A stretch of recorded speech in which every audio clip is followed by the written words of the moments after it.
Assalamualaikum warahmatullahi wabarakatuh. Waalaikumsalam warahmatullahi wabarakatuh. Bapak-bapak, ibu-ibu, saudara-saudara kaum muslimin rahimakumullah. Setiap orang menginginkan kebahagiaan dan tidak seorang pun menginginkan kesengsaraan dalam kehidupan ini. Namun nyatanya tidak setiap orang yang ingin bahagia mengetahui jalan yang harus ditempuhnya untuk sampai kepada kebahagiaan itu. Maka pada kesempatan pertemuan kali ini saya ingin menyampaikan sebuah hadis dari junjungan kita baginda Nabi besar Muhammad sallallahu alaihi wasallam yang termuat dalam kitab Mukhtarul Ahadits An-Nabawiyah, di mana beliau bersabda, arba'un min sa'adatil mar'i. Ada 4 perkara yang merupakan tanda dari orang bahagia. Saya mau tanya, di antara saudara-saudara yang hadir di sini, apa ada yang kepengen jadi orang sengsara? Ya. Seluruhnya tentu ingin mendapatkan kebahagiaan. Maka menurut resep dari Nabi kita, tanda orang bahagia itu 4. Jadi kalau saudara ingin bahagia harus mempunyai 4 perkara ini. Yang pertama, orang bahagia itu kata Nabi, darun wasi'un. Punya rumah biar bagus asal gede. Enak ngaturnya. Daripada sudah punya rumah kecil, adanya di pinggir kali, gubuk, kalau hujan bocor, miring lagi, kiamat. Loh, kalau gitu Islam materialis dong. Hadis ini boleh diartikan dengan makna hakiki, arti yang sebenarnya. Boleh diartikan dengan makna majazi, arti kiasan. Kalau dia diartikan dengan arti kias, maka yang dimaksud darun wasi'un ay qalbun wasi'un. Rumah yang luas tidak lain daripada hati yang lapang. Karena di situ kunci kebahagiaan yang sebenarnya. Walaupun kita cuma tinggal di petak berukuran 2 kali 3 meter, kalau hati kita luas-luas rasanya rumah itu. Tapi biar rumah kita halamannya saja puluhan ribu hektar, ada kolam renangnya, kamar tidurnya tidak lagi terhitung. Kalau hati yang menempati rumah itu sempit, maka akan terasa sempit jugalah rumah itu. Tempat bergantungnya tidak lain adalah hati. Marilah kita mencoba melihat berbagai pandangan orang tentang bahagia ini. Ada orang menyangka bahwa bahagia itu kalau dia mendapatkan harta yang sebanyak-banyaknya. Siapa yang banyak harta, dialah raja. Apa yang dia mau seluruhnya bisa dibeli. Keamanannya dia bisa menyewa petugas. Seluruh fasilitas untuk menyenangkan kehidupannya bisa dibeli. Pendeknya, hartalah segala-galanya dalam kehidupan. Sampai ada pepatah mengatakan, innad darahima fil amakini kulliha taksur rijala mahabatan wa jalala. Sesungguhnya harta, dinar, dirham, uang di mana-mana selalu bikin hebat orang yang memilikinya. Coba lihat, orang yang punya duit sama yang enggak punya duit, jangan gaya hidupnya, gaya jalannya aja lain. Wahia lisanun liman arada fasahatan, wahia silahun liman arada qitala. Uang adalah senjata yang paling ampuh bagi orang yang mau pergi perang, dan lidah yang paling fasih bagi orang yang mau bicara. Kalau bicara dengan lidah macet, cobalah bicara dengan harta, lancar. Sampai ada pepatah demikian, segalanya bisa diatur dengan harta. Maka di kalangan orang yang berpandangan semacam itu, seluruh kegiatan hidupnya hanya terfokus kepada bagaimana mengumpulkan harta yang sebanyak-banyaknya. Tidak peduli halal haram, tidak kenal sore pagi siang dan malam, tidak sempat sujud, jauh dari agama, jauh dari kehidupan yang bersifat ruhaniyah, jauh dari Allah dan sebagainya, sampai dalam Al-Quran dikelompokkan dalam kelompok yang dinamakan lumazah. Allazi jama'a malahu wa addadah yahsabu anna malahu akhladah. Mereka mengumpul-ngumpulkan harta sebanyak-banyaknya dan menyangka bahwa harta yang banyak itu dapat mengekalkan hidupnya, mengekalkan kekayaannya, mengekalkan kebahagiaannya.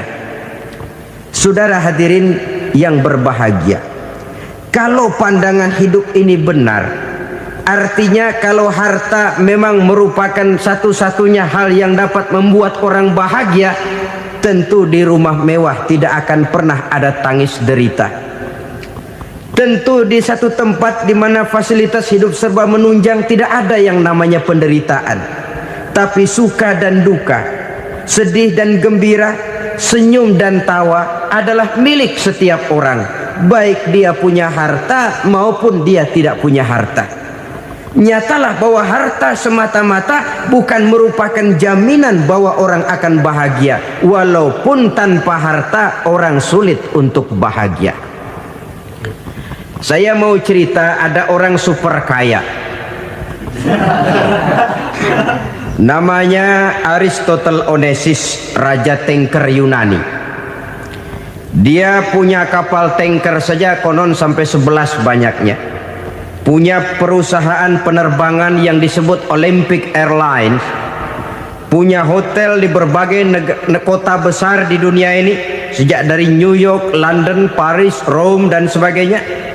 Bahkan punya pulau yang dia namakan Pulau Scorpio. Ini kan namanya sudah kaya nggak tanggung-tanggung, punya pulau. Nah, dia punya 2 orang anak, yang satu laki-laki namanya Alexander, yang satu perempuan namanya Maria Onesius. Seluruh harapannya tertumpah kepada anak lakinya Alexander ini, yang akan meneruskan usahanya, meneruskan kekayaannya, meneruskan dinastinya. Apa yang terjadi? Ternyata anak yang dia harapkan yang bernama Alexander ini mati muda dalam kecelakaan pada waktu dia olahraga. Apa olahraganya? Namanya olahraga anak orang kaya, golongan jet set. Olahraganya olahraga pesawat terbang. Jatuh, ya nggak kapungut, habis mati. Tinggal satu anak perempuannya, Maria Onesius. Tapi anak perempuan ini juga malah urakan. Terakhir dia pacaran, bahkan kemudian kawin sama orang Rusia.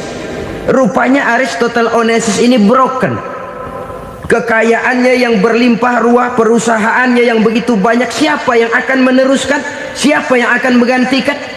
Sampai kemudian dia mengurung diri di Pulau Scorpio dan mati di sana secara mengenaskan. Seorang multi jutawan, seorang yang super kaya, mati menyendiri di pulau sepi. Ibarat kata pepatah, anak ayam mati di lumbung. Bukan kekurangan makanan, keurugan makanan. Begitu kehidupan Aristotle Onesius.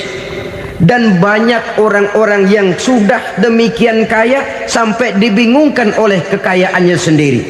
Telusurilah kehidupan David Rockefeller misalnya, Henry Ford misalnya, Adnan Khashoggi misalnya, multi jutawan yang kadang-kadang dibuat keder oleh kekayaannya sendiri.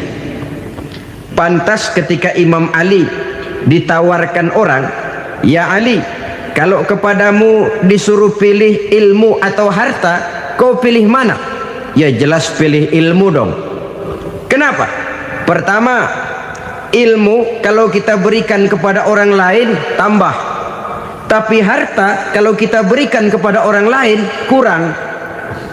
Saudara punya uang 10.000, dibagi orang 5.000, jelas uang saudara berkurang. Tapi saudara punya ilmu, diberikan kepada orang lain bisa, saudara pun makin mantap. Tidak lantas jadi bodoh karena ngajarin orang. Saudara bisa Fatihah lalu mengajarkan orang Fatihah, orang bisa, saudara pun makin hafal. Tidak lantas setelah diajarin orang ilmunya hilang. Begitu datang dia minta orang tolong ajarin saya Fatihah. Udah habis, nggak ada.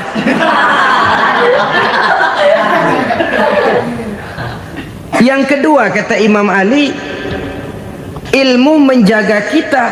Kalau harta, kita yang harus jaga. Makin banyak ilmu, makin terpelihara diri seharusnya. Tetapi makin banyak harta, makin bingung kita jaganya. Sampai kadang-kadang kalau perlu seluruh keliling rumah dipasangi alarm.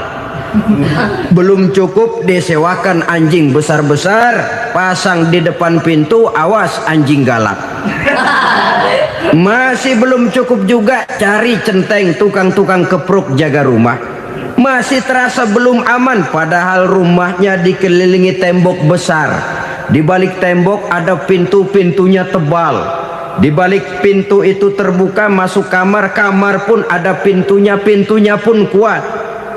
Masuk ke dalam kamar ada lemari, lemarinya pun pintunya kuat, dikunci, kuncinya pun kuat. Tapi terhadap seluruhnya yang timbul cuma sekedar was-was saja. Kesimpulannya sekali lagi, tanpa harta orang memang sulit untuk bahagia. Tapi harta semata-mata tidak merupakan jaminan orang akan bahagia. Dengan hati yang luas, itu modal utama untuk mencapai kebahagiaan hidup. Orang yang hatinya luas, saudara-saudara, punya hati yang lapang, melihat kenyataan hidup ini, dia bersyukur senantiasa kepada Allah. Lantas tidak timbul hasud dan iri hatinya. Oleh karena itu jiwanya selalu lapang. Kalau tidak, cupik hati namanya, dangkal pandangan, tidak senang melihat orang lain dapat nikmat, dan itu sering dijadikan contoh. Kalau orang yang lapang dada, dia lihat tetangganya beli TV baru, dia berkata, alhamdulillah ya, tetangga kita beli TV, mudah-mudahan kita bisa ikut nonton. Lapang dadanya. Tapi orang yang sempit hati, lihat tetangga beli televisi, meriang. Enggak diapa-apain, meriang. Besoknya dengar tetangga beli motor, makin sakit, ke rumah sakit. Lalu di rumah sakit dengar tetangganya beli mobil, mati. Disiksa oleh perasaannya sendiri. Orang kalau hati sudah sempit dalam hidup, kemanapun dia pergi, sempit rasanya medan kehidupannya. Kemudian kita melihat juga ada orang yang menilai bahwa bahagia itu katanya kalau punya kedudukan yang tinggi, pangkat yang agung, wibawa yang besar. Mungkin betul, tapi mungkin juga tidak. Bergantung kepada hati orang yang punya pangkat itu. Sama dengan harta tadi. Harta akan membawa bahagia kalau dia jatuh ke tangan orang yang berhati lapang. Tapi harta akan jadi bencana kalau jatuh ke tangan hati orang yang sempit. Pangkat akan membawa bahaya kalau jatuh di tangan hati orang yang sempit. Lebih dari itu, kenyataan mengajarkan kepada kita bahwa ternyata pangkat dan jabatan tidak selamanya memberikan kebahagiaan dalam kehidupan. Bahkan resikonya kelewat besar.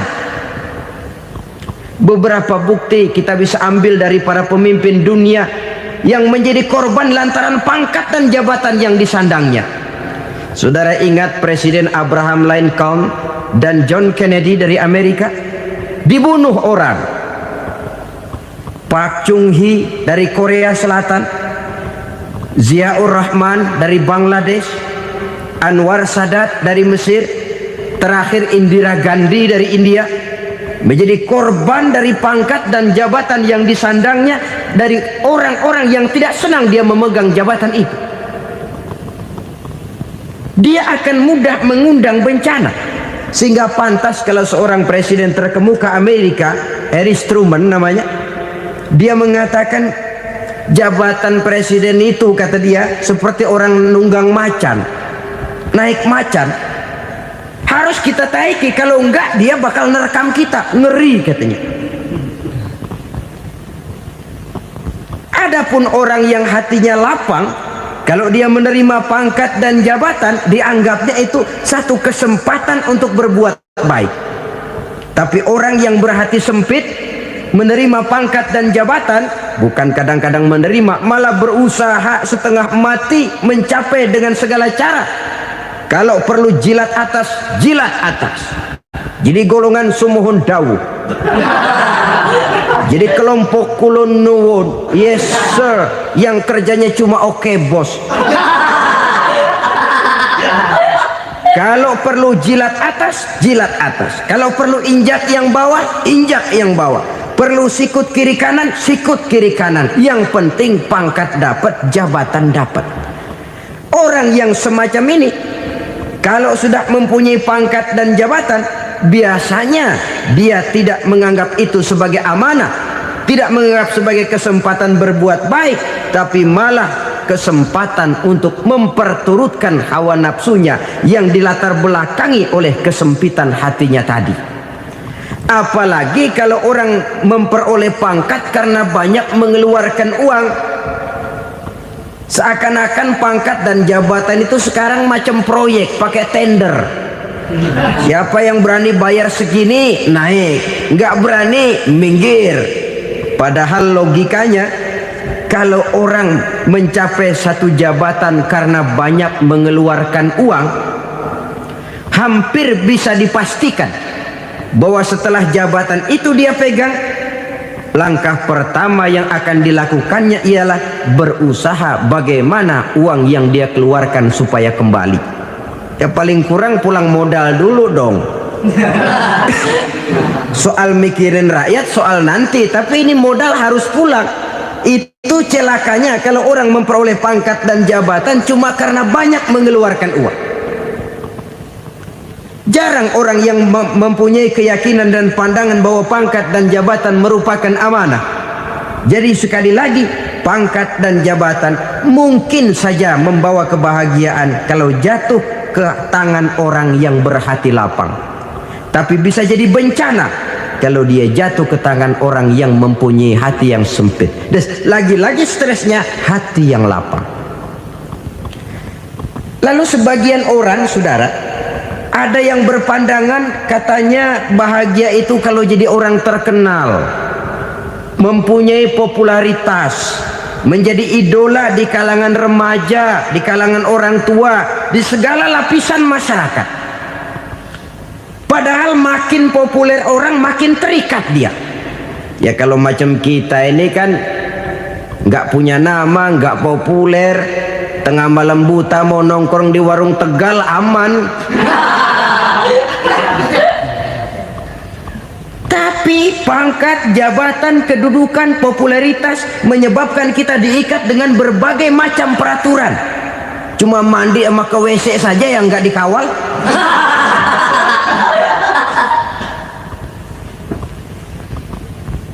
Benarkah popularitas, ketenaran membawa kebahagiaan? Mungkin ya, tapi mungkin juga tidak. Kenapa? Banyak orang-orang populer yang mengakhiri hidupnya secara tragis. Kita ambil beberapa nama. Di Amerika tahun 60-an ada bintang seksi paling terkenal yang dijuluki sex bomb, bom seks. Sampai sekarang jadi legenda, namanya Marilyn Monroe. Singkatan dobelnya itu inisialnya MM, Marilyn Monroe. Terkenal, top, sampai dia mati tahun 62. Namanya sekarang masih saja dibicarakan orang. Kenapa dia bunuh diri? Tidak punya hartakah dia? Banyak. Kurang populerkah dia? Seluruh dunia mengenalnya. Sejak rakyat kecil sampai pejabat tinggi dia punya hubungan. Kenapa? Jenuh. Dia terlahir dalam keadaan yatim. Setelah itu tidak lama dia berangkat remaja, ibunya meninggal. Pindah dari wanita asuh ke wanita asuh sampai 12 orang ibu angkatnya. Dan kekecewaan yang paling parah, setiap laki-laki yang dekat dengannya hanya seperti kapal berlabuh. Datang dan pergi silih berganti. Padahal dia merindukan seseorang yang bisa melindungi hidupnya. Dia rindukan itu dan dia tidak pernah menemukan. Itu yang akhirnya menyebabkan dia minum pil tidur kelewat dosis, minum obat tidur kebanyakan, ya tidur terus sampai sekarang.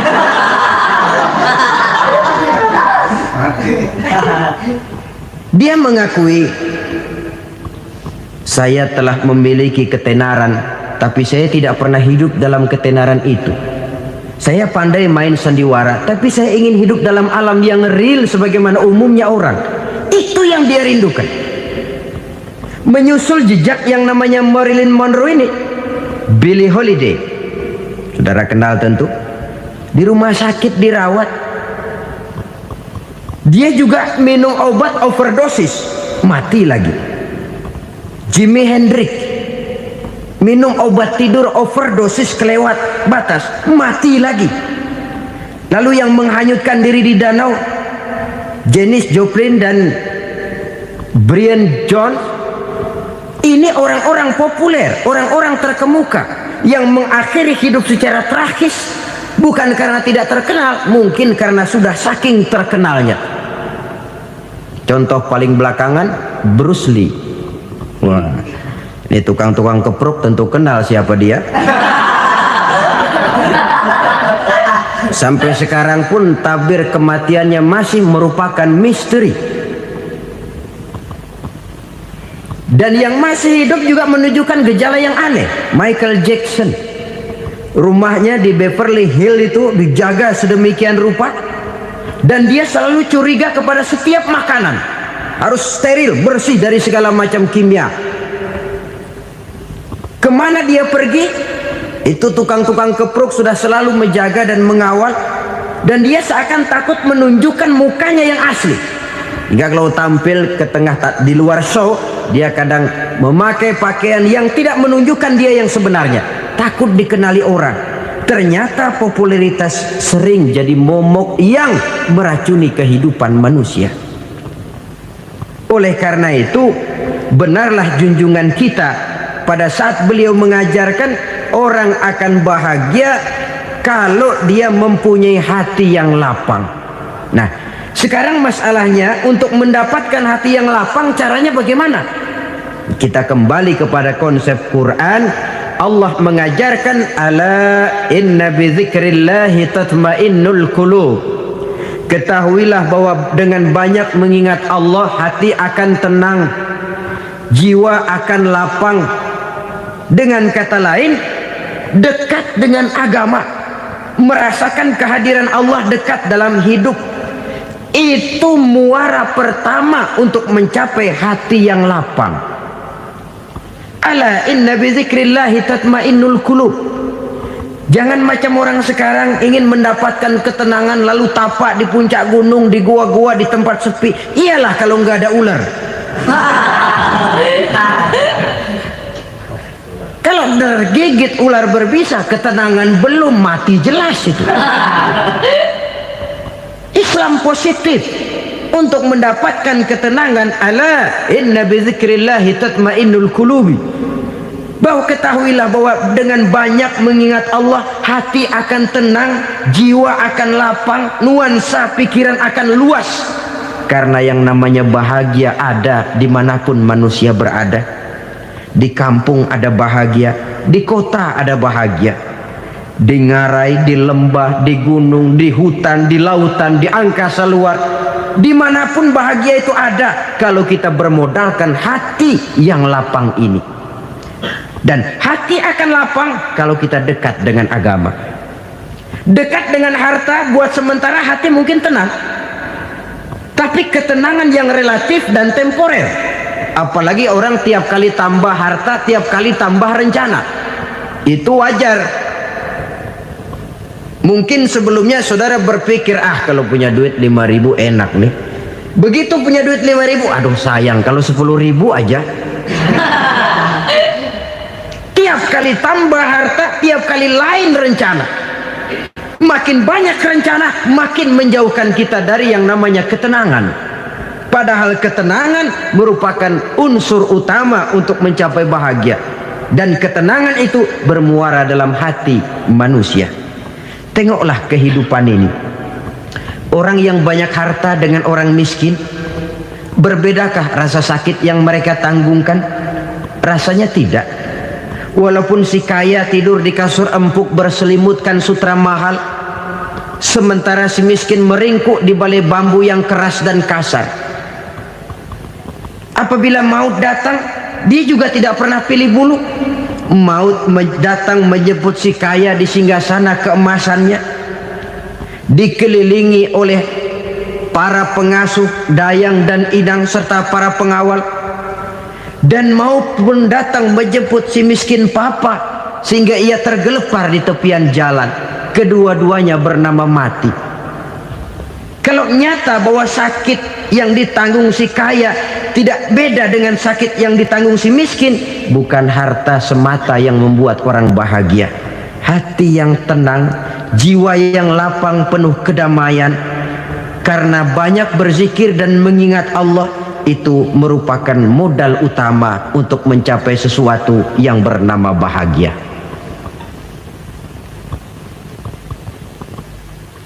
Saudara hadirin yang saya hormati, inilah yang pertama dari 4 ciri yang digambarkan oleh Nabi tentang tanda-tanda orang bahagia.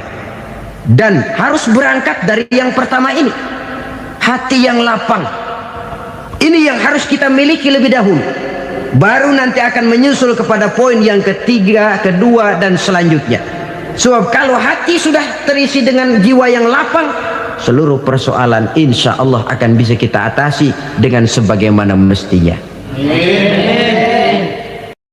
Yang kedua sekarang, tanda orang bahagia menurut baginda Nabi, markabun syariah.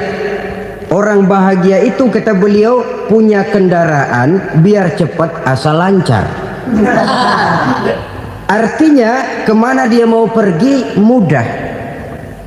Apa maksud hadis ini? Kalau kita kaji lebih dalam, kendaraan itu kan alat transportasi. Transportasi tidak lain adalah usaha memudahkan komunikasi. Pindah dari situ kepada teori bahwa manusia adalah zon political, makhluk bermasyarakat yang tidak bisa memenuhi kebutuhan hidupnya secara sendirian. Kita memerlukan keberadaan orang lain dalam kehidupan ini. Untuk memakai baju saja kita sudah perlukan petani yang tanam kapas, pabrik yang memintal kapas jadi benang, pabrik yang menenun benang jadi kain, sampai kepada mesin jahit, sampai kepada tukang jahit. Itu cuma untuk memakai pakaian saja.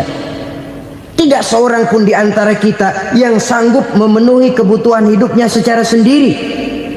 Kita perlu orang lain. Maka kebebasan dalam arti mutlak, kebebasan tanpa batas, itu tidak mungkin ada dalam kehidupan.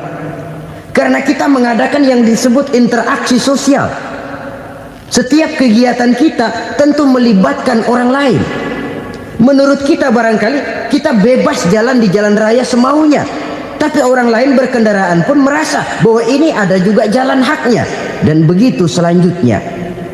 Oleh karena itu, maksud dari kendaraan yang cepat ini adalah khulato'uhu ma'as solihin. Lingkungan pergaulannya terdiri dari orang-orang soleh. Pergaulannya luas. Kemana dia pergi ada temannya. Kesulitannya ada tempat dia cerita. Dan kesulitan kalau sudah diceritakan kepada orang lain, taruh kata orang itu tidak bisa menolong, namun menceritakannya kepada orang yang kita percayai, kan paling kurang sudah mengurangi beban jiwa, mengurangi tanggungan batin, merasa masih ada tempat kita cerita. Maka lebih baik orang awam yang mau bergaul ketimbang orang setengah alim tapi ngunci pintu.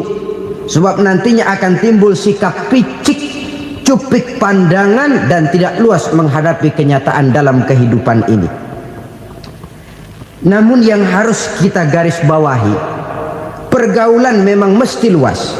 Namun jangan sekali-kali lupa bahwa pergaulan sangat besar pengaruhnya dalam ikut membentuk kepribadian manusia. Sehari-hari bisa kita bilang, kalau kita dekat sama tukang minyak wangi, sekalipun nggak dibagi minyaknya, baunya tentu dapat. Betul? Tapi dekat sama tukang elas, walaupun nggak kena apinya, asapnya mesti kena. Kalau Syauqi mengatakan lebih jelas lagi, man asyaral asrafa asa musyarrafan wa muasyiral anzali ghairu musyarrafin. Awalam taral jildal hakira muqabbalan bisagri lamma sara jildal mushaf. Siapa yang bergaul dengan orang mulia, dia bakal ikut menjadi mulia. Tapi siapa yang berteman dengan orang hina, dia tidak bakal ikut menjadi mulia. Tidakkah kau lihat, kata Syauqi, kulit kambing yang hina pun dicium orang ketika menjadi kantong Quran.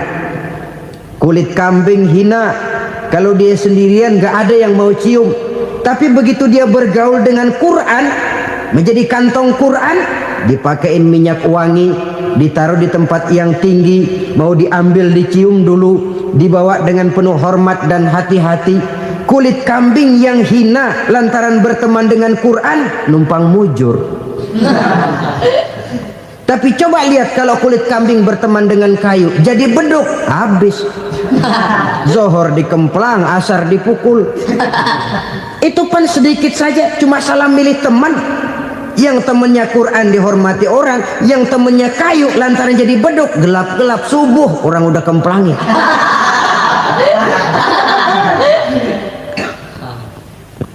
Maka terutama kepada adik-adik remaja yang masih mencari identitas diri, yang ibarat kaset masih kaset kosong, mudah diisi oleh apapun, pandai-pandailah memilih teman dalam bergaul.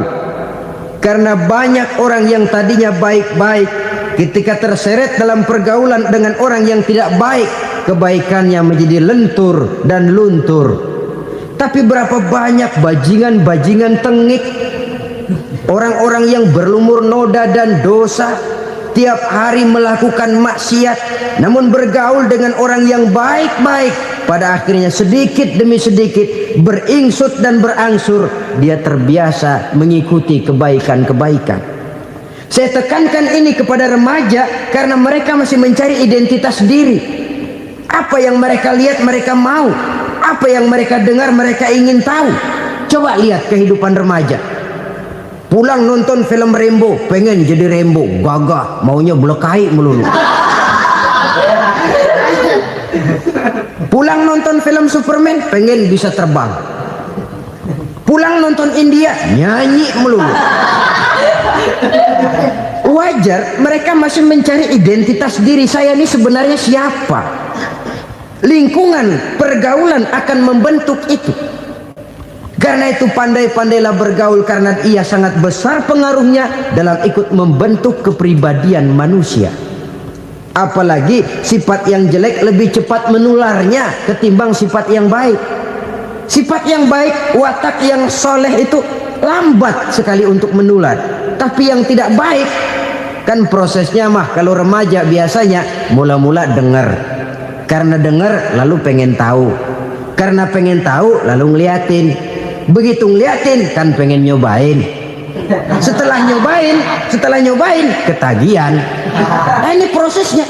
Yang namanya ganja, morfin, narkotik, awalnya kan begitu.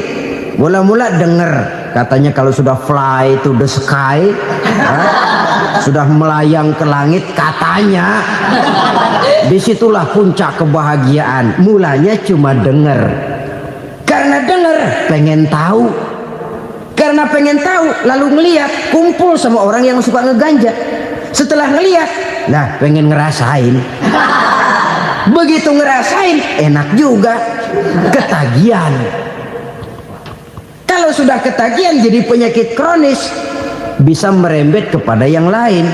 Iya, kalau orang tuanya mampu untuk beli morfin, beli ganja. Kalau tidak kan pikirannya ngayap, jemuran siapa ya gue sahabat. Timbullah perbuatan-perbuatan negatif yang bermula dari salah pergaulan.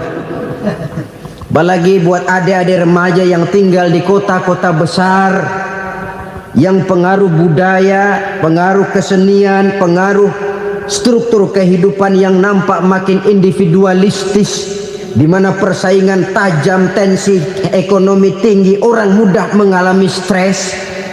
Pandai-pandailah dalam bergaul, sekali lagi, karena ia sangat besar pengaruhnya dalam ikut membentuk kepribadian manusia. Orang bahagia punya kendaraan yang cepat, artinya punya pergaulan yang luas, dan lingkungan pergaulannya terdiri dari orang-orang yang soleh. Kemana dia pergi ada teman, kesulitannya ada tempat dia cerita. Tapi kalau sudah menyendiri, hidup sendiri, kesulitan dipikiri sendiri, bisa mati belum waktunya. Tidak ada tempat berbagi rasa, tidak ada tempat bercerita, tidak ada tempat mengurangi beban dalam kehidupan. Pantas betul kalau Islam sangat menggalakkan dan menganjurkan orang kalau sudah sampai waktunya itu untuk melangsungkan nikah. Kata Nabi, ya ma'syaras syabab man istata'a minkumul ba'at falyatazawwaj. Hai para pemuda, kalau sudah mampu memberi nafkah, kawinlah, nikahlah kamu. Kenapa? Sudah ada teman hidup, tempat berbagi rasa. Kesulitan kalau ada tempat cerita akan lebih ringan ketimbang kita telan sendiri, walaupun bobot kesulitannya sama beratnya. Saudara-saudara kaum muslimin rahimakumullah, inilah ciri yang kedua, punya kendaraan biar cepat asal lancar.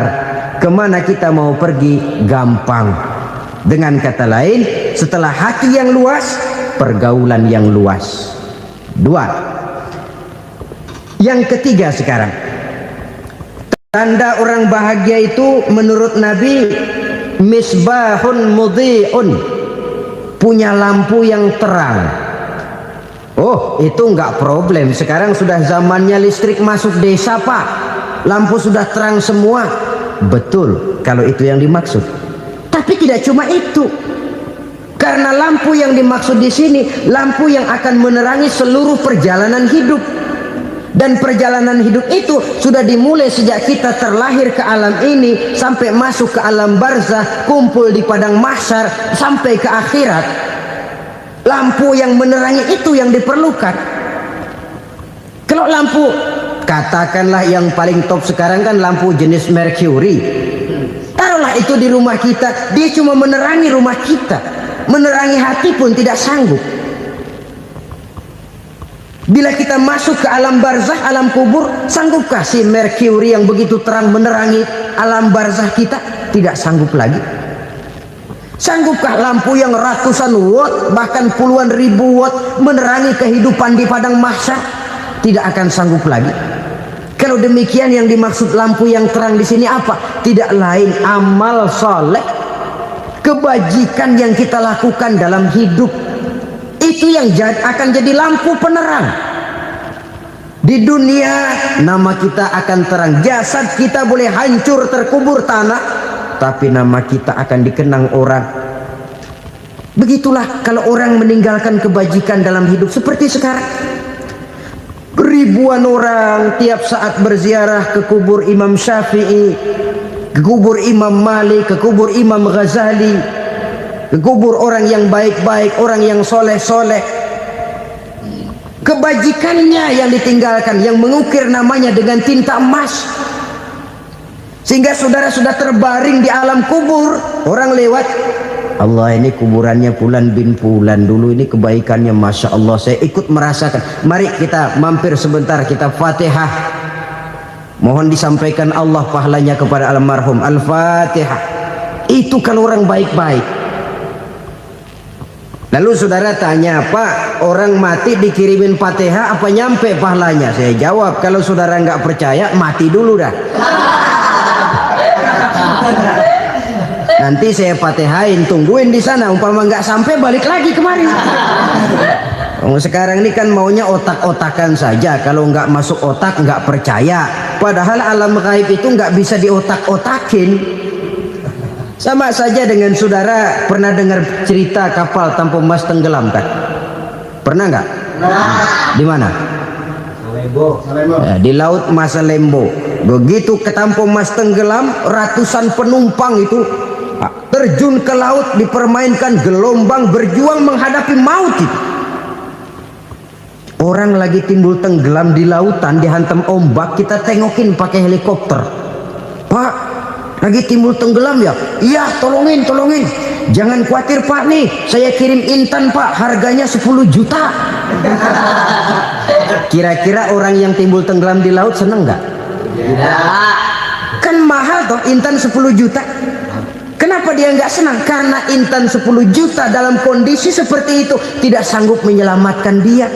Dia akan girang kalau dikirimin ban mobil bekas, dikirimin papan terentang atau bambu. Intan yang 10 juta dia nggak girang, ban mobil bekas yang 1000 perak tuh pegang, itu yang dia girang betul. Inilah sebabnya Nabi berkata, mal mayyitu fi qabrihi illa kal ghariqil mutaghawwis. Orang yang meninggal di alam kuburnya seperti orang timbul tenggelam di lautan. Yantaziru da'watan min ahli, menunggu doa dari keluarganya yang masih hidup. Duh, bapak saya sudah meninggal, saya sayang benar sama dia. Kirimin kulkas ke kuburannya Itu sama saja dengan tadi orang tenggelam di lautan dikirimi intan yang harganya 10 juta, ndak sampai. Begitulah kalau kebajikan yang kita tinggalkan dalam hidup, sudah mati pun kubur kita masih diziarahi orang. Tapi kalau jahat yang kita tinggalkan, boro-boro lah orang mau doa lewat dekat kuburan kita juga serem. Tuh bajingan dulu mati dipendem di situ tuh. Jangan lewat situ, ntar kesurupan, jangan. Lewat saja orang ngeri. Konon lagi membacakan Fatihah dan mengirimkan doa. Hidup pada hakikatnya adalah kesempatan untuk berbuat baik. Maka sekali kesempatan itu diberikan, manfaatkan dengan sebaiknya. Sebab kesempatan kedua tidak akan pernah ada. Kesempatan berbuat baik di sini, di akhirat sudah pembalasan namanya. Sekali kesempatan itu dicabut, dia tidak akan pernah dikembalikan lagi.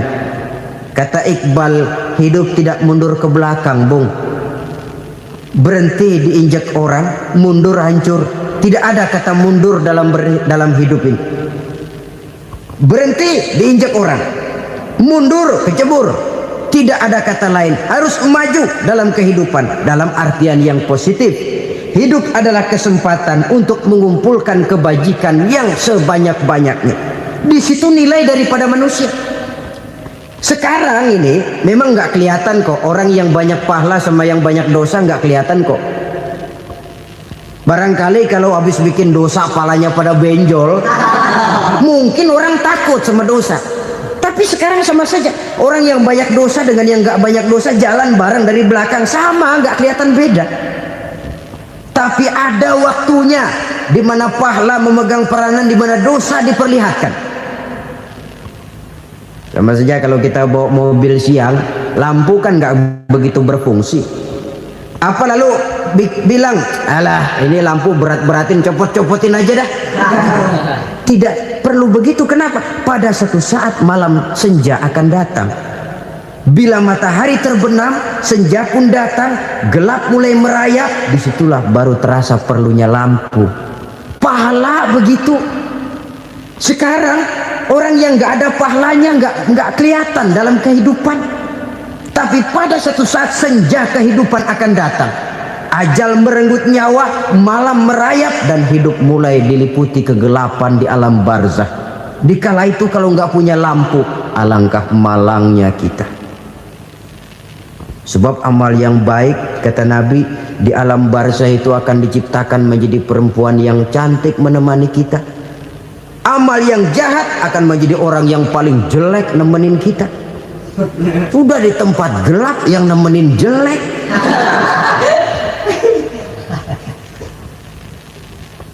Kaum muslimin rahimakumullah. Kalau demikian masalahnya, tergantunglah kita pandai memanfaatkan waktu. Al-waktu kasayf, waktu itu cepat sekali. Yang namanya waktu itu tahu-tahu. Tahu-tahu udah tahun 87. Tahu-tahu udah begitu. Tahu-tahu yang kemarin anak-anak, sekarang udah pada punya anak. Tahu-tahu saja itu. Begitu cepat waktu berlalu. Kalau tidaklah pandai kita memanfaatkannya, akan rugi kita. Nabi bersabda, "Man kana yaumuhu khairun min amsihi fahuwa rabih." Barang siapa yang hari ini lebih baik daripada hari kemarin, itu orang untung. Hari ini lebih baik daripada kemarin.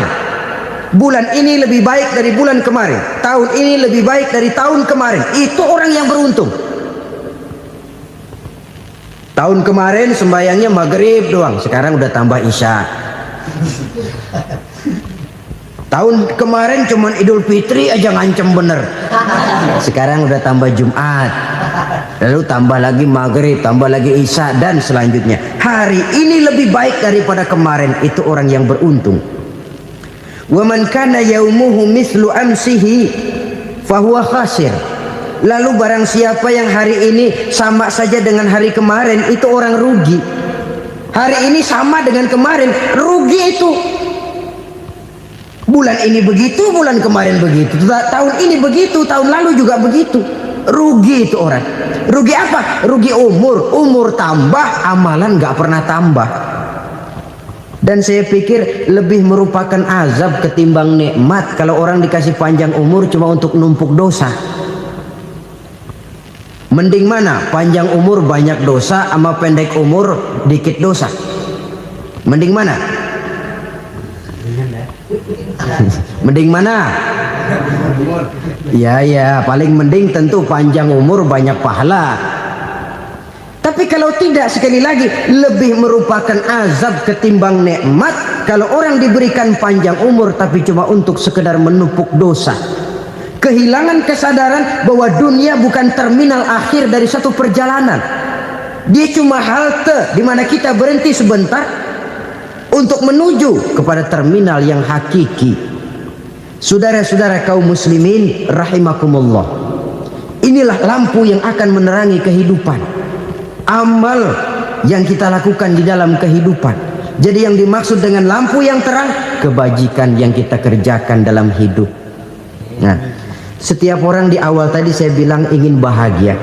Bahagia itu kan hakikatnya kumpulan senang dan selamat. Senang, selamat.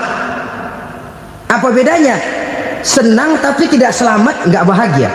Selamat tapi nggak senang, nggak bahagia orang. Contoh, kalau orang korupsi, duitnya banyak, senang dia, tapi keselamatannya. Ada tentara baris di samping rumahnya udah bingung, padahal tentara latihan. Tentara cuma latihan, dia bingung. Senang, tapi karena keselamatannya tidak terjamin, dia tidak bahagia. Sebaliknya pegawai negeri jujur benar, cuma segaji-gajinya, selamat nggak korupsi, tapi melarat, ya nggak bahagia juga, kurang senang. Kesenangan dan keselamatan untuk dunia saja, ya sekali lagi, kalau cuma sekedar untuk dunia saja, bisa dibeli pakai uang. Bisa dibeli pakai uang. Saudara ingin selamat, bisa dibeli pakai uang. Saudara ingin senang, bisa dibeli dengan uang. Tapi setelah mati, masuk ke alam barzah, habis kekuasaan uang. Nggak bisa lagi beli keselamatan pakai uang, tidak mungkin lagi membeli kesenangan dengan uang. Di situ pahala yang megang peranan. Makin banyak pahala, makin banyak saham untuk membeli kesenangan dan keselamatan, untuk memperoleh yang namanya bahagia. Dan jangan lupa loh, di alam barzah kita nggak sebentar, menunggu datangnya kiamat. Loh iya, kalau kita begitu dikuburin terus kiamat datang, untung. Tapi kalau masih harus 1000, 2000, puluhan ribu tahun yang akan datang, dalam satu penantian yang begitu lama, tanpa saham untuk memperoleh kebahagiaan, satu kemalangan yang tidak ada pernah putus-putusnya. Janganlah tergelincir oleh kebahagiaan sebentar yang menipu dengan mengorbankan kebahagiaan hakiki yang berjangka panjang. Apa artinya senyum sejenak kalau harus ditebus dengan tangis seumur hidup? Biarlah kita minum jamu, pahit memang, getir memang, tapi kan besok badan sehat. Daripada sekarang minum sirup, manis memang, enak memang, tapi bibir pada jontor besok. Sirawan, batuk, nggak karu-karuan. Banyak orang tertipu oleh kesenangan yang sebentar, Padahal laisa kullu ma yalma'u zahaban. Belum tentu semua yang berkilat itu emas. Belum tentu semua yang gemerlap itu intan.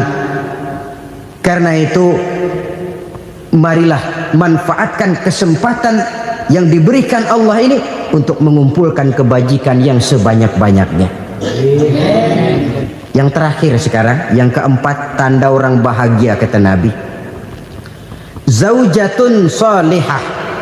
Orang bahagia itu tanda yang keempat kata Nabi, punya istri biar cakep asal taat. Sudah surga itu sudah. Cakep taat. Istri kayak gitu, kalau belum mati jangan dikuburin dulu itu. Sudah cakep taat lagi. Tapi kadang-kadang enggak, udah jelek ngadat melulu. Apa yang mau dipilih?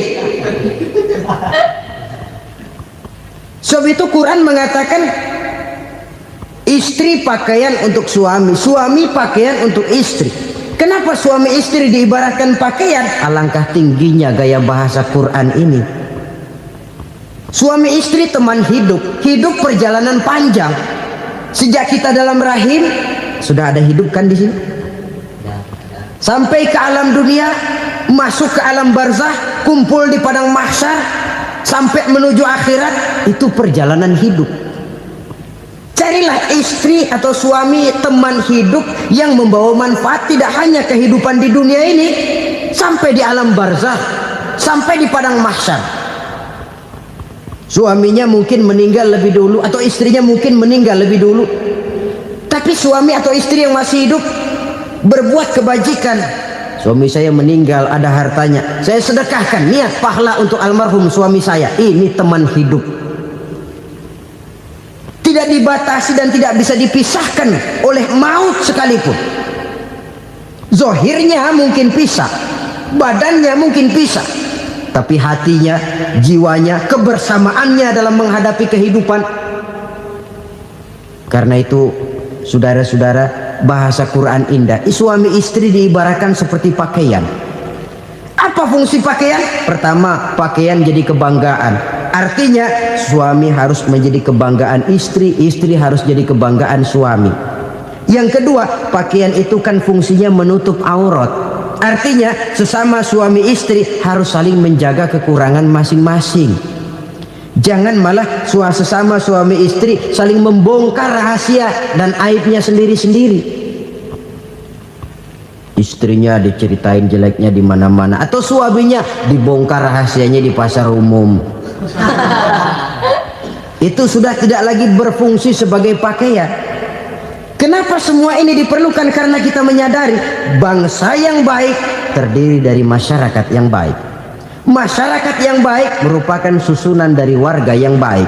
Warga yang baik adalah terdiri dari rumah tangga yang baik. Dan rumah tangga yang baik merupakan susunan dari pribadi yang baik. Dari situ langkah dimulai. Membangun satu bangsa yang baik diawali dengan membangun rumah tangga yang baik, dengan menciptakan pribadi-pribadi yang baik. Sehingga dari sini diharapkan berkembanglah nilai-nilai kebaikan. Orang akan bahagia mempunyai istri yang soleh. Kenapa? Tidak ada seorang suami bisa sukses jadi apapun dia, apapun profesinya. Dokterkah, kiaikah, mubalikkah, petanikah, pengusahakah, pejabat tinggikah, tidak ada seorang suami yang bisa sukses tanpa peran serta istrinya. Walaupun memang peranan itu tidak begitu kelihatan, tapi sangat menentukan. Karena itu, saudara hadirin yang saya hormati, Islam sangat menghargai kaum wanita, memberikan kedudukan yang tinggi sepanjang tidak mematikan kodrat kewanitaannya. Nah, kalau sudah kesuksesan ini diawali dari rumah tangga, karier di masyarakat mudah untuk dikejar.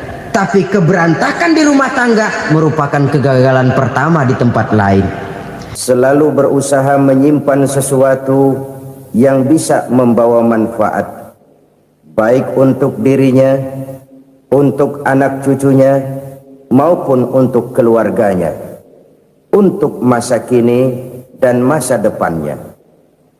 Kadang simpanan itu berbentuk uang, kadang berupa tanah, lain saat berbentuk pabrik, dan lain sebagainya.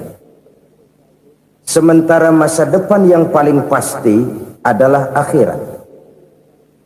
Jika untuk masa depan dunia kita rela memeras keringat, membanting tulang, pergi pagi dan pulang petang, menyimpan uang, menyimpan tanah, menyimpan pabrik, pernahkah kita merenung jika satu saat kiamat datang, kita dibangkitkan dari kubur masing-masing, berdiri di padang mahsyar untuk mempertanggungjawabkan seluruh kegiatan hidup kita di dunia ini, lalu kita akan menuju ke alam akhirat. Sudahkah kita mempunyai simpanan untuk akhirat kita? Pada pertemuan kali ini saya ingin menyampaikan sebuah hadis di mana Rasulullah sallallahu alaihi wasallam bersabda, "Arba'un min kanzil jannah." Simpanan sorga ada 4 macam. Yang pertama, ikhfa'us sadaqah, menyembunyikan sedekah. Saudara-saudara kaum muslimin, sebagaimana yang kita maklum bahwa Allah Subhanahu wa taala melebihkan sebagian rezeki dari kita terhadap yang lain. Ada yang kaya, ada yang setengah kaya, ada yang miskin, ada yang setengah miskin, dan selanjutnya. Ada yang gajinya kecil tapi penghasilannya gede. Ada yang penghasilannya gede tapi nggak punya gaji. Ada juga yang memang gajinya gede dan penghasilannya gede. Kelebihan rezeki merupakan sunnatullah dan tidak harus membuat kita merasa lebih dari yang lain. Bahkan sebaliknya, kelebihan itu harus membuat kita ringan tangan untuk menolong mereka yang memang memerlukan pertolongan. Kalau saudara diberikan ilmu, maka pertanyaan akhirat cuma satu: ilmumu kau amalkan untuk apa? Kalau saudara diberikan umur yang panjang, pengadilan akhirat juga bertanya satu: umurmu kau habiskan di mana? Tapi kalau saudara diberikan harta, pengadilan akhirat akan bertanya 2: hartamu kau dapat dari mana? Kau belanjakan kemana? Dari mananya ditanya dan kemananya juga ditanya. Oleh karena kita akan dimintakan pertanggungan jawab, maka amanah yang bernama harta ini harus kita gunakan dengan sebaik-baiknya. Ada penggunaan yang merupakan kewajiban, itu zakat namanya. Ada penggunaan yang sewaktu-waktu, itu infak namanya. Ada yang lebih sewaktu-waktu lagi, dan itu sedekah namanya. Zakat dia terikat oleh haul dan nisab, oleh putaran batas waktu dan ukuran dari harta itu sendiri. Sedangkan infak terikat oleh situasi dan kondisi perekonomian seseorang. Sedangkan sedekah tidak terikat dengan apapun. Dalam kondisi seperti apapun kita bisa melakukan sedekah dengan yang terkecil sekalipun. Sampai-sampai Rasulullah sallallahu alaihi wasallam mengajarkan, la tahqiranna minal ma'rufi syai'an walau an talqa akhaka biwajhin talik. Atau ada hadis, tabassumuka fi wajhi akhika laka shadaqah. Senyumanmu kepada temanmu adalah sedekah. Jadi untuk melakukan sedekah tidak harus dalam berbentuk uang. Dengan ilmu kita bisa sedekah, dengan tenaga kita bisa bersedekah, dengan pikiran kita bisa bersedekah, bahkan senyum kepada teman itu pun sedekah. Jadi kalau sedekah dengan uang memang belum punya uang, nyengir aja banyakin. Itu asal pada tempatnya, jangan lalu ketemu tiang listrik cengengesan. Tentu tidak pada tempatnya dan tidak wajar. Nah, sedekah yang paling dicintai Allah adalah sedekah yang disembunyikan. Artinya jauh dari sifat riya. Kan kadang-kadang ada orang sedekah itu disebutkan namanya. Apa tidak bagus?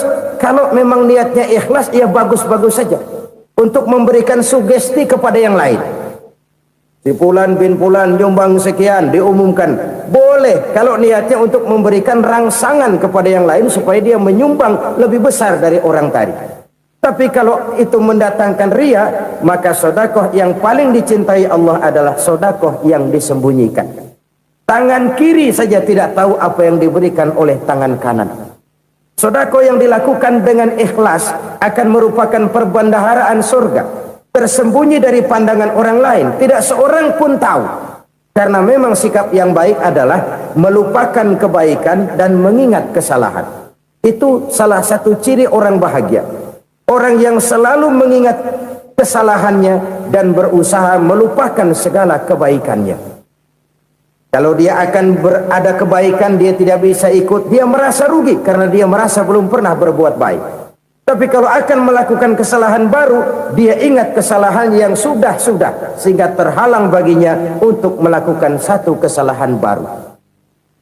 Demikianlah saudara-saudara, bahwa Allah melebihkan rizki sebagian kita dari yang lain, agar terjadi tolong-menolong dalam kehidupan ini. Jadi kesenjangan yang nature, kesenjangan yang alami, itu sunnatullah. Ada yang kaya, ada yang miskin, ada yang kelas menengah. Nah, kenapa lalu sekarang kita berusaha mengentaskan kemiskinan? Oleh karena adanya kesenjangan struktural. Kalau yang kaya bisa semakin kaya, kenapa yang miskin tidak bisa naik jadi ikut sedikit kaya? Sebab pada dasarnya Islam adalah agama yang sejak turunnya sudah berupaya memerangi kemiskinan. Bahkan dikatakan kemiskinan itu mendekatkan kepada kekufuran. Orang kalau miskin udah dekat banget sama kafir. Gampang menjadi kafir. Berapa banyak saudara-saudara kita yang oleh karena soal perut, oleh karena soal materi, terpaksa meninggalkan dan menanggalkan akidahnya, menjual petunjuk yang diberikan Allah dengan kesenangan dunia yang cuma sebentar ini. Na'udzubillah thumma na'udzubillah. Jadi makin kita sembunyikan satu sedekah, semakin banyak perbendaharaan kita di surga. Sedekah yang paling dicintai Allah adalah sedekah yang disembunyikan. Malahan ada seorang sufi, dia punya kebiasaan kalau pergi sholat Jumat dia bawa uang, itu uang dia taruh di bawah tikar masjid. Dia niat sedekah kepada siapa saja yang nemuin itu duit. Maksudnya apa? Supaya yang nemuin nggak tahu siapa yang punya duit. Demikian dia saking ingin menyembunyikan sedekahnya. Karena sifat riya itu bisa memakan amal kita sendiri. Riya itu termasuk menyebut-nyebut kebaikan kita. Orang yang suka nepuk dada, sedikit-sedikit ngitungnya kalau nggak gua. Tuh kalau nggak gua tuh. Tuh yang belas itu kalau nggak gua, kalau nggak gua. Iya kalau nggak lu kenapa emang? Orang yang suka menepuk jasa, tuh biasanya memang begitu saudara-saudara. Kalau perang lagi berkecamuk, orang nggak sempat ngaku jadi pahlawan. Tapi begitu perang selesai, yang kagak kenal bedil ngaku pahlawan, mas. Itu sesuatu yang biasa. Oleh karenanya, orang-orang yang ikhlas dalam bersedekah, disembunyikannya sedekah itu, Allah cinta betul. Malahan ada hadis memberikan jaminan, inna sedaqatal mar'il muslimi tazidu fil umri wa tadfa'u mitatas su'i. Sesungguhnya sedekahnya seorang mukmin tazidu fil umri, bisa menambah umur panjang, wa tadfa'u mitatas su'i, dan menyelamatkan manusia dari mati secara su'ul khatimah. Jadi siapa yang kepengen panjang umur, banyaklah sedekah. Yang bosan hidup, pelit terus. Sedekah menambah panjang umur dan menyelamatkan manusia dari mati secara su'ul khatimah. Pak, katanya umur itu nggak bisa ditambah, nggak bisa dikurangin. Kapan? Kalau ajal sudah datang. Fa idza jaa ajaluhum la yastakhiruna sa'atan wa la yastaqdimun. Kalau ajal datang tidak bisa dimajukan, tidak bisa dimundurkan. Itu kalau ajal sudah datang. Tidak bisa lagi umur ditambah dikurangi, sudah datang. Tapi kalau belum datang, itu kan haknya Allah. Mau ditambah, mau dikurangi, hak prerogatif Allah. Sebagai pencipta manusia, Allah maha kuasa dan maha mampu. Sedekah ini menambah panjang umur dan menyelamatkan manusia dari mati secara su'ul khatimah. Itu orang mati kan sama ya, kondisinya mati, nggak nafas. Tapi hakikat mati kan lain-lain. Ada yang mati itu husnul khatimah, baik akhirnya. Misalnya lagi ngaji mati, lagi sholat mati, lagi sedekah mati. Ini yang dinamakan dengan husnul khatimah, baik di akhirnya. Sebaliknya ada yang su'ul khatimah, jelek di akhirnya. Ini yang jadi catatan akhir. Lagi nyekek botol, mampus. Lagi banting kartu, modar. Su'ul khatimah, jelek pada akhirnya. Sedekah menyelamatkan manusia dari mati secara su'ul khatimah. Dan kita semua kepengen mendapat husnul khatimah, jauh dari su'ul khatimah. Oleh sebab itu yang bisa menyelamatkan kita dari penyakit itu antara lain adalah sedekah yang disembunyikan, yang dikerjakan dengan ikhlas karena Allah. Tidak karena kepengen dipuji orang, tidak karena ingin dikatakan orang pemurah, sebab orang dermawan itu orang yang memberi tanpa harus diminta. Kalau masih harus diminta, ya belum dermawan namanya, masih harus diminta. Kalau nggak diminta ya tulus, lolos, polos. Saudara-saudara kaum muslimin rahimakumullah. Harta adalah amanat dan akan kita pertanggungjawabkan. Allah melebihkan rizki sebagian kita dari yang lain agar kita saling tolong menolong, bantu membantu. Nabi janjikan siapa yang meringankan beban saudaranya muslim di dunia, Allah akan meringankan bebannya di akhirat nanti. Sebuah jaminan dari baginda Nabi. Si orang yang kita bantu barangkali tidak bisa membalas, Allah yang akan membalas lewat jalan lain yang tidak pernah kita sangka-sangka. Ada orang tanya, Pak, ini ada orang nyumbang masjid sambil marah-marah, bagaimana?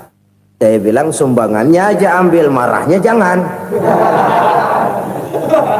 Marahnya jangan diambil, itu urusan dia. Saudara-saudara kaum muslimin rahimakumullah. Umat Islam ini kan umat yang punya potensi besar. Kadang kita merenung, kenapa kadang-kadang pembangunan masjid kok lambat sekali? Kalau hotel hari ini peletakan pertama, bulan depan peresmian. Supermarket hari ini peletakan batu pertama, minggu depan peresmian. Tapi kalau sudah yang namanya masjid, kadang-kadang peletakan batu pertama sekaligus jadi batu terakhir. 3 tahun, 4 tahun, campur nebar jalak di jalanan, duit dijaring kayak ikan sepat. Apa tidak ada orang Islam yang kaya? Banyak. Apa tidak ada pengusaha muslim yang jadi konglomerat? Ada. Lalu yang belum banyak itu yang komit terhadap nilai-nilai agamanya. Akhirnya kita jatuh jadi umat yang lemah. Belum ada pengusaha konglomerat muslim buka pabrik supermi cap beduk misalnya umpamanya atau pabrik kecap cap sorban supaya identitas keislamannya sedikit kelihatan. Kita jatuh jadi umat yang lemah karena potensi tidak terinventarisir dengan baik. Kita ini ibarat kompor yang cuma matengin nasi orang lain. Potensi kita dimanfaatkan oleh orang lain. Ukhuwah Islamiyah kita baru terbatas kepada silaturahmi. Ukhuwah di bidang ekonomi kita lemah, ukhuwah di bidang kebudayaan kita lemah, apalagi ukhuwah di bidang politik kita lebih rapuh lagi. Padahal ukhuwah itu adalah totalitas kehidupan manusia, menyangkut ipolek sosbud, memerlukan nilai-nilai ukhuwah. Jadi oleh karena itu mari kita menyadari di dalam harta kita, walaupun kita yang cari, pergi pagi, pulang sore, peras keringat, banting tulang, di sana ada harta anak yatim. Di sana ada hak masjid. Di sana ada hak pesantren. Di sana ada hak jihad. Berbahagialah seseorang apabila dia oleh Allah dijadikan keran keran itu menyimpan air, tapi tidak untuk dirinya, tapi disalurkannya kepada mereka yang memang memerlukannya. Saudara-saudara kaum muslimin rahimakumullah, ini yang pertama. Jadi perbendaharaan surga adalah menyembunyikan sedekah. Orang lain nggak tahu, kita pun nggak pernah ngitung-ngitung. Kita anggap lewat begitu saja, padahal itu deposit akhirat. Satu. Yang kedua, perbendaharaan surga itu apa? Wa kitmanul musibah, menyembunyikan kesulitan. Kadang orang takut menghadapi kesulitan, tapi makin kita merenung, hidup ini kan sebenarnya urusan. Takut sama urusan, ya jangan hidup. Tandanya orang hidup itu kalau punya urusan. Urusan melupakan problem. Problem sering menimbulkan kesulitan. Kesulitan bukan untuk ditakuti, tapi untuk diatasi dan dicarikan jalan keluarnya. Siapa sih orangnya yang gak pernah sulit-sulit? Makin tinggi status sosialnya, makin gede urusannya. Makin tinggi kualitas imannya, makin berat tingkat kesulitannya. Cuma memang yang namanya enak itu seperti pelangi. Biang lala itu nggak pernah di atas kepala kita, di atas kepala orang melulu. Lo sih enak lo, kata kita. Dia juga bilang yang enak kan lo. Pelangi itu nggak pernah di atas kepala kita. Kata tukang beca, aduh enak ya naik Mercy. Kata tukang beca, apa yang di dalam mobil Mercy? Aduh enak bener tukang beca, di jok ngeringkuk ngorok pulas bener. Saya kamar pakai AC, sejuk, tempat tidur sutra, empuk, alga, spring bed, gula kulik, nggak bisa pulas kalau belum minum Valium, belum tidur. Enak bener tukang beca, di jok ngorok nggak tahu wetan kulon. Si tukang beca bilang yang di Mercy enak, yang di Mercy bilang tukang beca enak. Inilah enak, nggak pernah di atas kepala kita, di atas kepala orang lain melulu enak itu. Nah, saudara-saudara, yang merupakan perbendaharaan surga itu orang yang bisa menyembunyikan kesulitan, baik pribadi ataupun rumah tangga. Nih terutama rumah tangga yang jadi soalnya. Kadang-kadang kita ini kalau senang, sebaliknya kalau senang kita diam, kalem aja, cuek. Banyak banget duit kita bawaan, diam aja udah. Malah ketemu orang takut. Tapi begitu susah, sekampung tahu. Padahal Nabi mengajarkan perbendaharaan surga itu menyembunyikan musibah, menyembunyikan kesulitan. Kalau enak, cerita sama orang-orang. Kalau nggak enak, rasain sendiri, tekan sendiri, atasin sendiri. Kita kan sebaliknya. Senang kita diam, asal lagi susah, paling tidak kita nyari teman buat cerita kesusahan. Siapa orangnya yang nggak pernah susah? Cuma soalnya bagaimana kita mengatasi kesusahan itu sendiri. Begitu juga misalnya kalau orang sudah berumah tangga, itu orang tuanya harus menjadi tempat dia cerita yang enak-enak saja. Yang nggak enak rasain berdua, selesaikan berdua, atasin berdua. Jangan dibalik. Asal senang diam, giliran susah saja. Maknya laporan. Terbalik. Bisa menjaga security informasi. Maka nama bayam keluar diam, malah seluitan. Enak amat lo makan daging ayam. Security informasi. Saudara-saudara kaum muslimin rahimakumullah. Ujian yang terberat itu yang pernah diberikan kepada para nabi, para rasul, para aulia, para ulama. Makin tinggi keimanan, makin berat bentuk kesulitan. Ayo saya kemukakan satu contoh saja. Ada seorang nabi yang kaya, nabi kaya, namanya Nabi Ayub. Iblis kalau orang begini kan keki, ibadahnya rajin, kaya. Nih yang kayak begini susah digodain. Kalau ibadahnya rajin, miskin, enggali bisa disogok. Sini imannya mantap, ibadahnya rajin, kaya, nabi lagi. Oh, tapi namanya iblis nggak kurang akal. Laporan, Tuhan, kenapa iblis? Ya ini bahasa saya, bahasa Qur'annya sih nggak gitu. Itu hambamu yang namanya Ayub, dia rajin ibadah cuma karena dikasih kaya aja. Coba kasih miskin dia, berhenti dia sembahyang. Ah, kamu bisa aja. Saya tahu Ayub itu hambaku yang ikhlas. Saya buktiin Tuhan, silahkan. Dibuktiin lah, iblis turun ke alam ini. Yang mula-mula dia lakukan, dia rusak sawah ladang Nabi Ayub. Dia binasakan binatang ternak Nabi Ayub. Sehingga dalam waktu singkat, jatuhlah Nabi Ayub dari orang paling kaya jadi orang paling miskin. Beliau masih ibadah di mihrab dalam masjid. Datang iblis. Saudara Ayub, ya, lagi ngapain? Ibadah. Nyembah Allah, nyembah Allah. Oh, percuma. Kenapa? Tuhan yang ente sembah nih, dia udah bikin miskin ente. Sawah ladang ente hancur lebur, binatang ternak binasa. Sekarang ente jadi orang paling miskin. Ngapain nyembah Tuhan kayak begitu? Tekor. Udah berhenti dah ibadah, berhenti ibadah. Ini iblis sama Tuhan laporannya lain, yang dikerjakan kepada Nabi Ayub juga lain. Benar begitu iblis, kata Nabi Ayub. Iya, sawah ladang saya habis, buras. Binatang ternak saya binasa, binasa. Saya miskin, bangpak. Apa jawab Nabi Ayub? Bukan innalillahi, ya, ini hebat. Alhamdulillahillazi a'tani wa akhadha minni. Segala puji bagi Allah yang telah memberikan harta kepada saya dan sekarang mengambilnya lagi. Alhamdulillah. Allah yang ngasih, Allah yang ambil.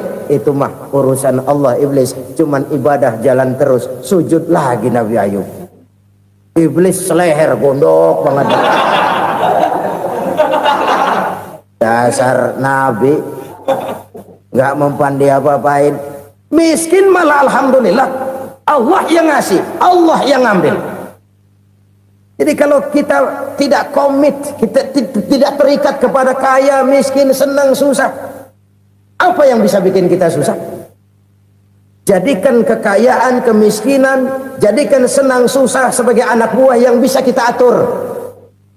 Jangan kekayaan ngatur kita, jangan kemiskinan ngatur kita. Kita yang harus mengatur mereka. Senang, susah, kaya, miskin, bahagia, sengsara, jadikan itu anak buah yang bisa kita atur.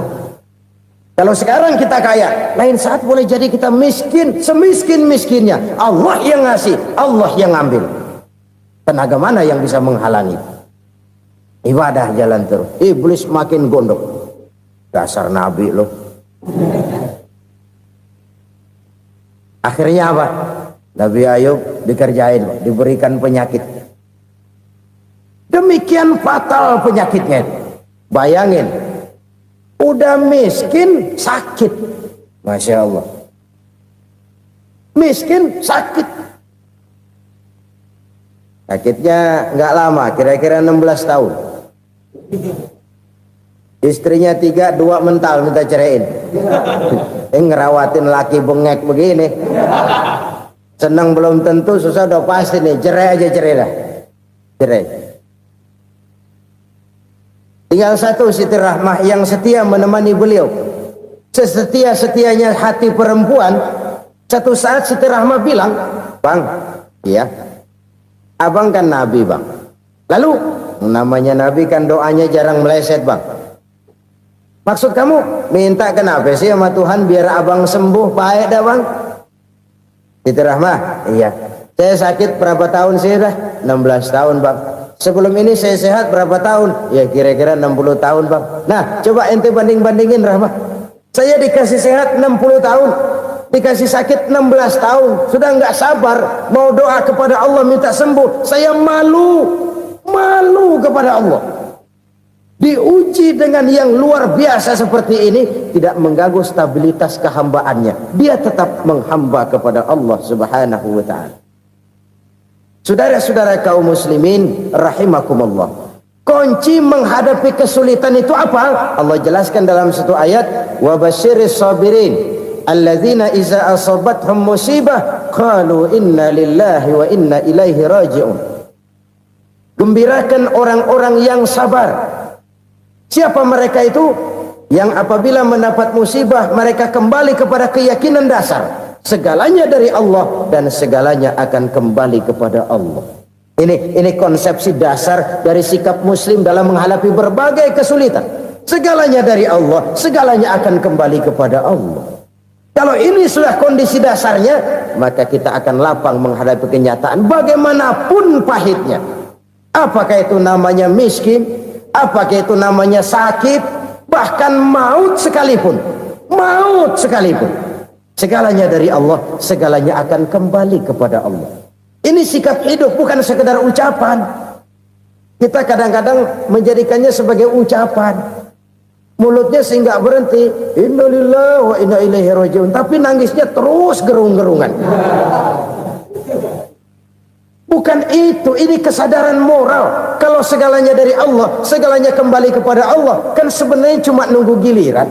Hari ini saya nyembayangin dia, entah hari apa saya disembayangin orang. Hari ini saya antar dia ke kubur, entah hari apa orang nganterin saya ke kubur. Hari ini saya tahlilkan dia, entah nanti kapan orang tahlilkan saya. Segalanya dari Allah, segalanya akan kembali juga kepada Allah. Oleh sebab itu saudara-saudara, kesulitan bukan untuk ditakuti. Kesulitan justru untuk diatasi, dicarikan jalan keluarnya. Dan tidak ada orang yang tidak pernah mendapat kesulitan. Tidak ada. Semakin tinggi status sosial, semakin tinggi kualitas keimanan, semakin besar juga tingkat kesulitan. Hanya saja bagaimana cara kita mengatasinya. Dan Al-Quran menyatakan, innama al-usri yusra.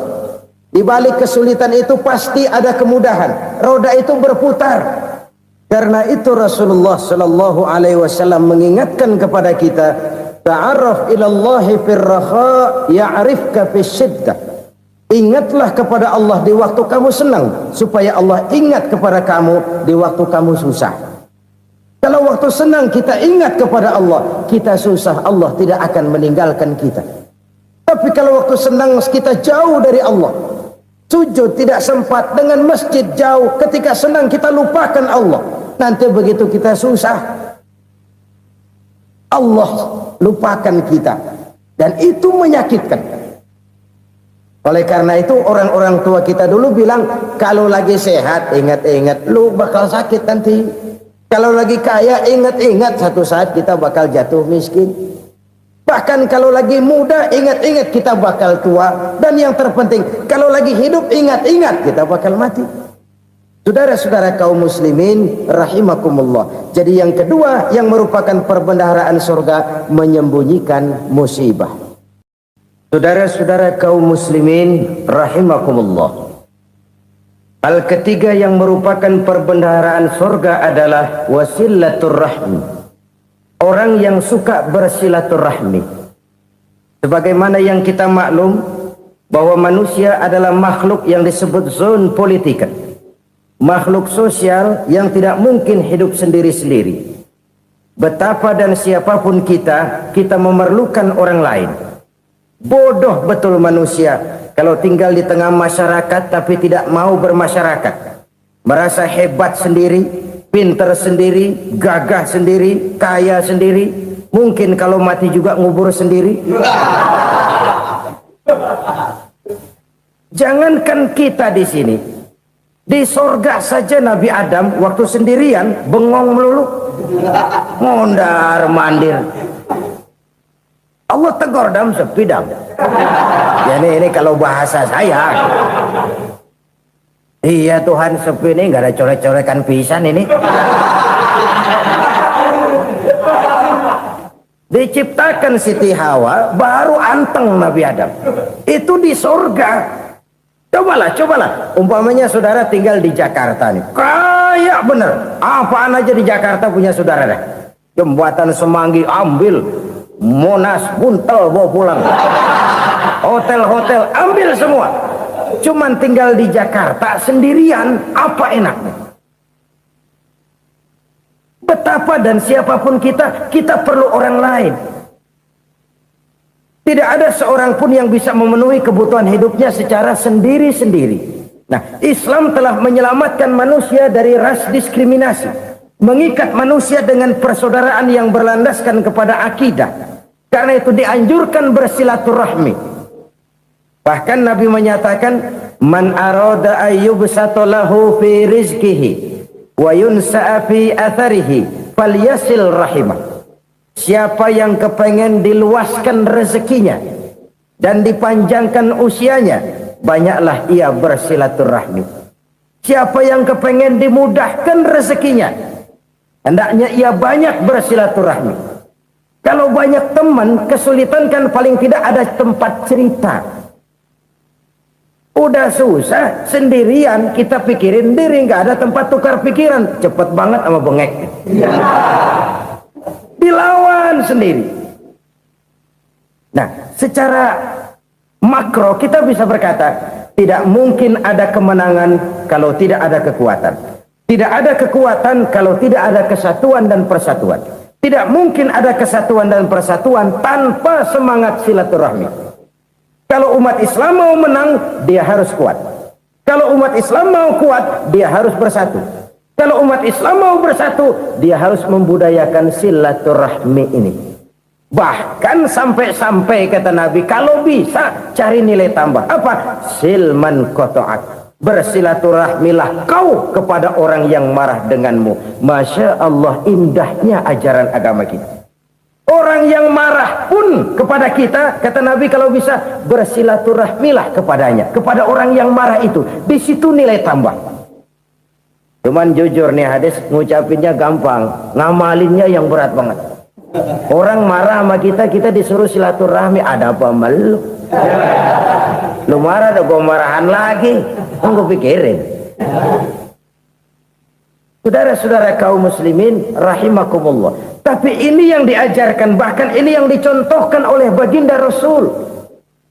Bagaimana begitu mudah, misalnya satu saat Abu Jahal ini ngatur strategi bagaimana bikin Muhammad celaka.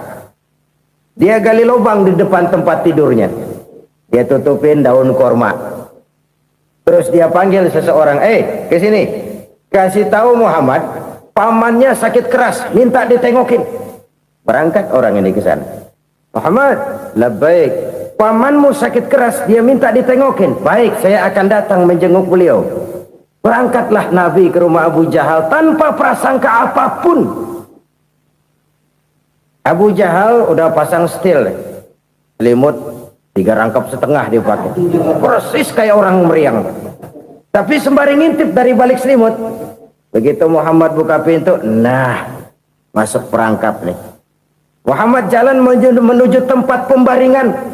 Makin lama makin dekat, makin lama makin dekat. Makin dekat ke lubang yang dipasang oleh Abu Jahal itu. Dalam hati Abu Jahal, terus dah jatuh, mampus dah lo ini. Mampus lo hari ini. Apa yang terjadi?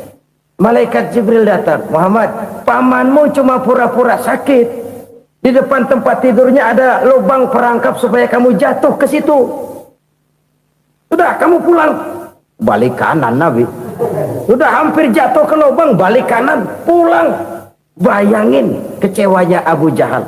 Muhammad dikit lagi, Muhammad dikit lagi. Enggak, paman, saya pulang aja. Emosi bangun dari tempat tidur, enggak sadar kalau lagi pura-pura sakit. Lompat ngejar Nabi, dia lupa dengan lubang yang dia gali. Pusrak, nyemplung sendiri ke dalam lubang.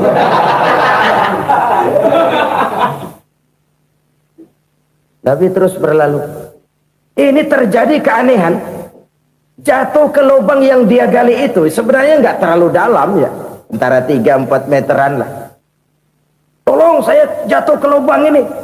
Datanglah pelayan-pelayannya itu. Angkat saya dari sini. Oh, yang ngulurin tambang. Satu gulung, belum juga nyampe itu tambah. Kurang, beli lagi ke warung. Sambung, ulur lagi, nggak juga bisa sampai. Wah, ini kerjaan Muhammad ini. Tolong, siapa salah seorang kamu ke rumah Muhammad, kasih tahu encangnya kecebur. Minta ditolongin. Sampaikan kepada Rasul. Kenapa? Pamanmu jatuh ke lubang, Muhammad minta tolong diangkatin. Tambang udah nyambung-nyambung nggak nyampe juga. Ya, nanti saya datang, saya tolong. Cobain. Nyata-nyata orang berniat jahat mau mencelakakan dia. Datang dia menolong. Ini yang disebut air tuba dibalas air susu ya ini. Bukan sebaliknya.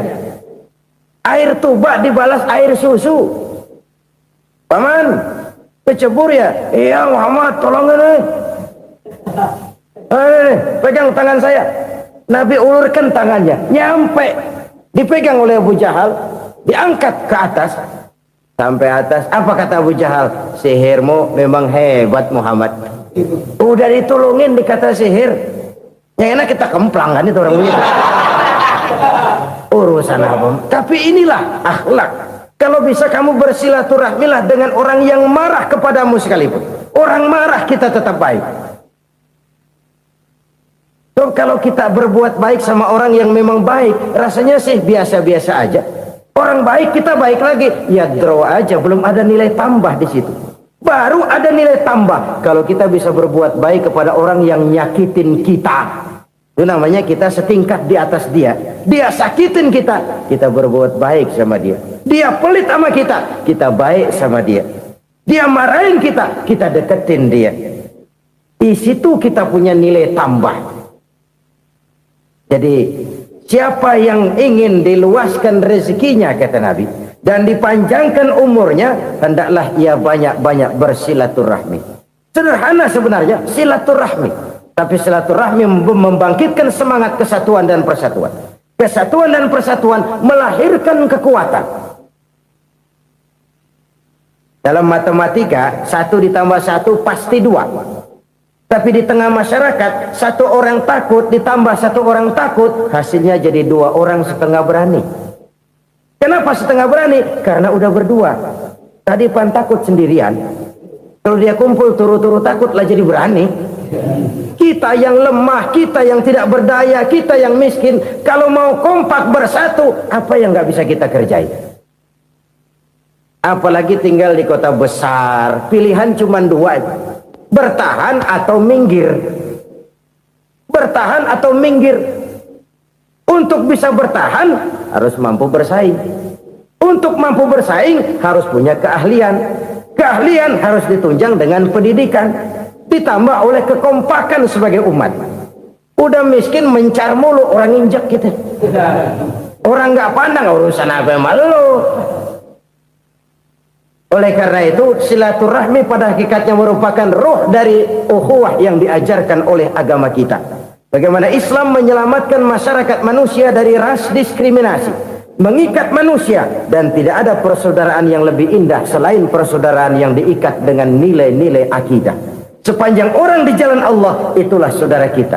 Keluar dia dari jalan Allah, selesailah persaudaraan sampai di situ. Karena itu kalau ingin menyimpan sesuatu di surga, banyaklah bersilaturahmi. Datang ke rumah ini, datang ke rumah itu, dan lain sebagainya. Itu simpanan kita di akhirat nanti. Ini yang ketiga. Saudara-saudara, yang keempat, perbendaharaan surga itu apa? Wa qawlu la hawla wa la quwwata illa billah. Ucapan la hawla wa la quwwata illa billah. Ibadah kan ada yang berat, modalnya besar. Bangun masjid berat, modalnya besar. Bangun rumah sakit berat, modalnya besar. Ada ibadah yang berat tapi modalnya ringan. Misalnya puasa. Puasa itu berat, mengendalikan nafsu. Kalau sekedar nggak makan nggak minum sih enteng, mengendalikan nafsu. Itu jihad terbesar, tapi kan modalnya ringan, cuma niat saja. Ini ibadah berat, modalnya ringan. Ada ibadah yang ringan, modalnya juga enteng. Seperti termasuk ucapan la haula wa la quwwata illa billah. Tanpa sadar, la haula wa la quwwata illa billah. Nyelengin tuh di surga. Nyelengin, kita nggak terasa, nyelengin simpenan akhirat. La haula wa la quwwata illa billah. Nyimpen lagi. Kaget, la haula wa la quwata illa billah, nyimpan lagi, banyak simpanan. Walaupun sebenarnya yang dimaksud di sini adalah kesadaran batin bahwa tidak ada daya dan kekuatan kecuali Allah. Itu intinya. Kita memulai pekerjaan disunahkan baca bismillah, kan begitu. Apa itu? Kesadaran moral Bahwa ini saya bisa kerjakan. Saya kerjakan ini dengan menyebut nama Allah. Kenapa? Kalau Allah tidak memberikan daya dan kekuatan, mana mampu saya kerjakan ini. Maka saya kerjakan ini dengan menyebut nama Allah. Bismillah. Kesadaran moral. Manusia hanya wajib berusaha, tapi nggak pernah wajib berhasil. Banyak hal-hal yang kalau kita renungkan secara rasio nggak mungkin, tapi jadi kenyataan. La haula wala quwata illa billah. Tidak ada daya dan kekuatan kecuali bagi Allah semata-mata. Kesadaran moral akan kelemahan dan keterbatasan makhluk bernama manusia. Kadang kita kagum dengan otak, tapi kita sering lupa sama yang bikin otak. Padahal bagaimanapun hebatnya otak, yang bikin otak pasti lebih hebat dari otak. Nggak percaya, silahkan otak-otakan. Inilah kecenderungan. Kita kagum dengan pesawat-pesawat mutakhir, bukan main, besi gede banget terbang itu. Alangkah hebatnya. Lalu apa yang bikin otak tidak lebih hebat dari itu semua? Kita puji laut, apa yang bikin laut tidak lebih hebat dari laut itu? La haula wala quwata illa billah. Tidak ada daya dan kekuatan kecuali Allah. Apa yang bisa kita lakukan kalau tidak karena daya dan kemampuan yang diberikan oleh Allah kepada kita? Lahirlah sikap tawadu, rendah hati, tidak melonjak menjadi angkuh dan sombong, sadar akan kelemahan dan keterbatasan diri sebagai makhluk yang diciptakan oleh Allah Subhanahu wa taala. Jadi satu sisi ini ucapan yang berpahala, la haula, jadi wiridan. Pada sisi lain ini kesadaran moral, sikap mental, kesadaran batin bahwa yang punya daya dan kekuatan itu cuma Allah. Kita nggak pantas untuk sombong, sebab sombong itu pakaiannya Allah. Kita nggak sedang pakai pakaian Allah, kegedean. Dan makin kita renungi, makin terbentur. Apa sih yang bisa kita sombongin? Kita mau sombong apa? Kaya? Pintar? Itu kan semua relatif. Di atas langit masih ada langit lagi. Jadi oleh karenanya, marilah kita menyadari. Manusia hanya wajib berusaha, tapi tidak pernah wajib berhasil. Yang berusaha saja tidak wajib berhasil, apalagi yang tidak berusaha. Islam bukan agama orang pemalas yang selesai sholat lalu endelohom, nggelenggem ayem-ayem. Tapi Islam bukan agama orang sombong yang setelah berusaha lalu tidak memerlukan Allah. Kita bisa saja bikin proyeksi, tahun sekian kita bakal panen besar menurut perhitungan otak. Tapi ada kejadian lain. Apa? Tikus ngambek. Habis itu dimakanin tikus, panen gagal. Proyeksi rasional gagal oleh tikus-tikus yang ngambek itu. Bisa saja terjadi. Tahun depan kita panen besar, urung. Kenapa? Musim panas panjang. Dan sekarang ini koran-koran bikin berita musim mengalami penyelewengan. Bukan cuma manusia yang nyeleweng sekarang. Musim pakai nyeleweng. Mestinya kan musim hujan udah selesai, masih hujan-hujan juga. Musim. Nah sekarang kita boleh bikin proyeksi, kita bakal panen besar. Tahu-tahu musim panas panjang, sawah retak, air kering. Cari teknokrat yang paling botak, suruh pendekin tuh musim panas. La haula wala quwata illa billah. Inilah kesadaran moral. Saudara, saya teringat satu saat ada seorang konglomerat. Umurnya ya kira-kira 70-an. Satu saat dia ditanya oleh wartawan, "Pak, umur Bapak berapa sih?" "Ya paling 10 tahun." 10 tahun? 10 tahun? Anak Bapak berapa orang? Satu saja? Satu. Harta Bapak berapa? Ya paling-paling bangsa 7 juta kali. 7 juta? Iya. Pak, kenapa Bapak bohongi saya? Bapak punya buku biografi. Koran-koran, majalah-majalah banyak memuat cerita riwayat hidup Bapak. Saya tahu umur Bapak 70. Kenapa bilang cuma 7 tahun? Saya tahu anak Bapak 8. Kenapa cuma bilang 1? Saya tahu harta bapak miliaran, mungkin triliunan, pabrik di mana-mana, bank di mana-mana. Kenapa bilang uang bapak cuma 7 juta? Nah, kata si konglomerat tadi, kamu benar nak, kamu benar. Umur saya kalau jumlahnya memang 70 nak. Cuman ingat-ingat saya, baru 7 tahun terakhir ini saya sujud. Baru 7 tahun terakhir ini saya berusaha dekat dengan Allah. Saya laksanakan perintahnya, saya jauhi larangannya. 7 tahun inilah rasanya yang ada nilainya di hadapan Allah. Yang 63 tahun matong, kelabu, kelem umur gue. Habis untuk maksiat, untuk munkarat. Maka ketika ditanya tadi, umur saya 7 tahun itu. Oh begitu Pak. Oh iya. Lalu anak Pak, anak bapak kan 8. Kenapa bilang cuma 1? Nah, kalau jumlah hitungannya memang anak saya 8. Tapi dari 8 orang ini rasanya cuma 1 nih yang bakal jadi buah hati, belahan jantung, pelanjut cerita, penerus sejarah, bakal jadi anak soleh yang akan mendoakan saya. Cuma 1 rasanya anak saya ini yang bakal jadi buah hati saya, besar-besaran saya, yang akan mendoakan di kubur saya, yang akan mendoakan di akhirat saya. Yang 7 orang mana, masya Allah, yang atu tenggeng, yang atu nyekek botol ngolo, yang atu nggak karu-karuan. Makanya saya bilang 1 anak saya yang akan bisa mendoakan saya. Oh begitu Pak. Iya. Nah harta Pak, harta bapak kan triliunan, pabrik bapak di mana-mana, uang bapak hampir di tiap bank-bank besar. Kenapa bilang cuma 7 juta? Betul kau nak.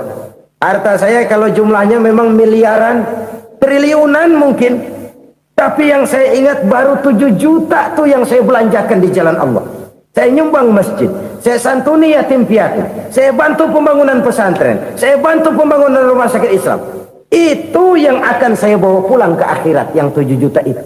Yang triliunan itu nanti akan diperebutkan oleh anak-anak saya sebagai waris saya. Jadi harta saya 7 juta itu yang bakal nemenin saya di akhirat, yang akan saya bawa pulang jadi teman saya. Saudara-saudara kaum muslimin, jangan-jangan orang tua itu adalah kita-kita ini. Jangan-jangan kita-kita ini adalah orang tua itu. Jangan-jangan itu potret dari diri kita masing-masing. Dari sekian umur yang diberikan Allah, berapa tahun yang ada nilainya di hadapan Allah? Dari sekian anak-anak yang merupakan amanah, berapa yang akan mendoakan kita sebagai orang tuanya menjadi anak soleh? Dari sekian banyak harta yang diberikan Allah, berapa yang akan kita bawa pulang menghadapnya nanti, yang kita belanjakan di jalan Allah? Ini sebuah potret kehidupan. Karena itu kita kembali kepada la haula wa la quwwata illa billah. Kita wajib berusaha, kita wajib berikhtiar. Selebihnya segala daya dan kekuatan hanya milik Allah saja semata-mata. Satu kesadaran batin dari setiap pribadi muslim. Setelah ia berusaha dan berikhtiar, ia menyerahkannya kepada Allah Subhanahu wa ta'ala. Jadi satu sisi ini merupakan wiridan ucapan yang mengandung pahala, pada sisi lain ini merupakan sikap batin dari seorang muslim di dalam ia menghadapi realitas kehidupan ini. Saudara-saudara kaum muslimin rahimakumullah, kalau ini kita jadikan satu basis kehidupan, maka ini akan menyelamatkan manusia dari kemungkinan tergelincir menjadi orang yang lupa diri dan lupa darat. Sebab itu Imamul Ghazali berpesan, jadidis safinah fa innal bahra amiq, wa khuziz zad fa inna safara ba'id, wa khaffifil hamla fa innal hamla sadid. Perbarui selalu kapalmu karena lautan sangat dalam. Bawa bekal yang banyak karena perjalanan ini sangat jauh. Ringankan beban karena kebanyakan beban akan menyakitkan. Alangkah indah kalimat ini, alangkah dalam makna yang terkandung di sana. Perbarui selalu kapalmu karena lautan sangat dalam. Apa artinya ini? Jaga mentalmu baik-baik. Pelihara imanmu baik-baik karena hidup penuh cobaan seperti lautan. Kita kalau berlayar di lautan kan kadang-kadang tenang, angin bertiup sepoi-sepoi basah. Jika malam datang bintang gemintang bertabur menghias cakrawala. Rembulan memantulkan sinarnya dengan indah. Dalam keadaan begitu berlayar enak. Tapi lain saat ombak menggunung, halilintar menyambar, angin topan bertiup. Berapa banyak sudah saudara-saudara kita yang tenggelam di lautan dunia tanpa sadar bahwa dia belum sampai kepada pantai yang akan dituju. Berapa banyak sudah saudara-saudara kita yang tenggelam di lautan dunia ini tanpa sempat bangkit lagi. Dia menyangka sudah sampai kepada tujuannya. Hati-hati kapal jangan sampai bocor karena lautan sangat dalam. Iman ini jaga baik-baik karena hidup penuh dengan ujian. Wa khuzizat fa inna safar ba'id. Bawa bekal yang banyak karena perjalanan sangat jauh. Saudara mau ke Bandung, bawa duit. Saudara mau ke Surabaya, banyakan lagi duitnya. Saudara mau ke Mekah, gepokan, iketan tuh duit nggak lembaran lagi. Makin jauh perjalanan, makin banyak bekal yang harus kita bawa. Kalau saudara dari Jakarta mau ke Surabaya, kagak bawa duit berangkat juga, itu sih bukan berani namanya, nekat. Sampai Surabaya belum tentu, sengsara di jalan udah pasti. Kenapa? Nggak bawa bekal berangkat.